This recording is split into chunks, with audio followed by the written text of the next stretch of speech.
నమస్తే మిత్రులారా, నేను మీ శ్రీనివాస్ చౌహాన్ అడ్వకేట్. మిత్రులారా, ఏదైనా ఒక సివిల్ సూట్ మనం న్యాయస్థానంలో ఫైల్ చేసినప్పుడు ఎవరినైతే ప్రతివాదులుగా చేర్చామో వారి పేర్లు తప్పులుగా నమోదైనా, లేకపోతే సరైన పర్సన్స్ని చేర్చకుండా అన్నెసెసరీ పార్టీస్ని మనం పార్టీలుగా చేర్చిన సందర్భాలలో వారి పేర్లను తొలగించడము, చేర్చడము లేదా సవరించడం లాంటివి చేయవచ్చా? సో మిత్రులారా, మన దేశంలో సివిల్ వివాదాల పరిష్కారం కోసం సిపిసి సివిల్ ప్రొసీజర్ కోడ్ అనే చట్టం అమలు ఉన్నది. సో ఇందులో కొన్ని సెక్షన్స్ అలాగే కొన్ని ఆర్డర్స్ అనేవి ఉన్నాయి.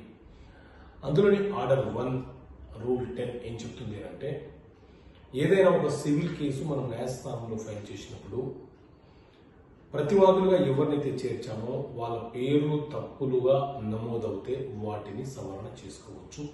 ఒకవేళ ఆ పార్టీలను తొలగించాలన్నా, మరికొంతమంది పార్టీలను చేర్చాలన్నా న్యాయస్థానం యొక్క అనుమతి తీసుకొని ఆ కేసులో ఆ పార్టీల యొక్క పేర్లను లేదా మరికొంతమందిని చేర్చడము లేదా కొంతమందిని తొలగించడం లాంటివి చేయవచ్చు.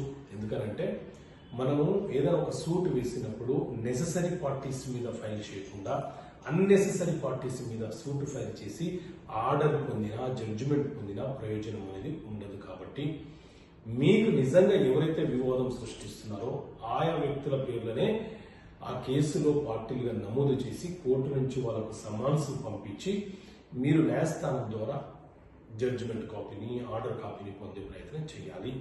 అలా కాకుండా అన్నెసెసరీ పర్సన్స్, ఆ వివాదానికి సంబంధం లేని వ్యక్తిని, ఆ గొడవతో దూరంగా ఉన్న వ్యక్తిని పార్టీగా పెట్టి మనం ఏదైనా ఒక ఆర్డర్ పొందితే ఆ ఆర్డర్ వల్ల మనకు ప్రయోజనం ఉండే అవకాశం ఉండదు. కాబట్టి ఒకవేళ టైపికల్ మిస్టేక్స్ లేకపోతే మిస్ రిప్రజెంటేషన్ ద్వారానో, miss communication between the party client and advocate ద్వారానో ఒక తప్పు జరిగితే దానిని సవరించుకునే వెసులుబాటు కూడా మనకు చట్టం కల్పించింది. ఆ సవరణ చేసుకునే వెసులుబాటు మనకు ఉంది. సో ఇలాంటి బేసిక్ ఇన్ఫర్మేషన్ మనకు తెలిసి ఉండాలి. సో మీకు ఆ అంశాలను తెలియపరచడం కోసం చట్టపరమైన సమస్యలకు పరిష్కారాలు అనే పుస్తకాన్ని ముందుకు తీసుకొచ్చాను. సో ఈ పుస్తకం కావాలనుకునే వ్యక్తి ఇక్కడ కనిపిస్తున్న మీరు కాల్ చేసి పుస్తకాన్ని మీరు పొందవచ్చు. ఓకే మిత్రులారా, థ్యాంక్ యూ. జై హింద్.